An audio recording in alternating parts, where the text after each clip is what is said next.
नमस्कार दोस्तों, हमारे सामने प्रश्न है कि जैव अणु क्या हैं। आपको ये बताना है कि जैव अणु जिसको आप बायोमोलिक्यूल बोलते हैं वो क्या है।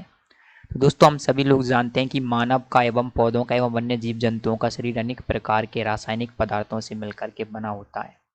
तो क्या होता है, आपका जो शरीर है वो क्या होता है, अनेक प्रकार के रासायनिक पदार्थों से मिलकर के बना होता है।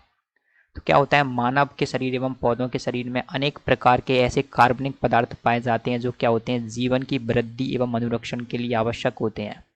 इस प्रकार के जो पदार्थ होते हैं उनको क्या कहते हैं, आप जैव अणु कहते हैं। तो इसकी परिभाषा कुछ इस प्रकार से होगी।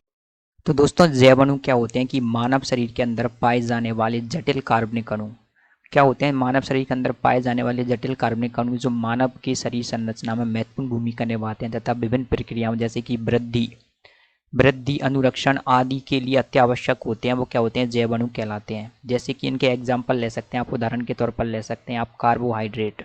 आपके जो कार्बोहाइड्रेट है वो मानव शरीर की वृद्धि के लिए बहुत आवश्यक है। ये हमारे भोजन का मुख्य हिस्सा होते हैं और इसी की सहायता से क्या होता है, हमको भोजन प्राप्त होता है, कार्बोहाइड्रेट। इसके अलावा प्रोटीन, कार्बोहाइड्रेट होता है आपके, प्रोटीन होता है, अमीनो अम्ल होता है आपके, वसा होते हैं आपके, एंजाइम होते हैं, ये क्या होते हैं आपके, ये क्या होते हैं, जैव अणु कहलाते हैं, प्रोटीन वसा, जो क्या हो कि आपके जो मानव के शरीर की वृद्धि एवं अनुरक्षण के लिए अत्यावश्यक हो, जो आपके मानव शरीर की संरचना में काम आते हो। जैसे पाचन के अंदर आपके बहुत सारे एंजाइम काम आते हैं।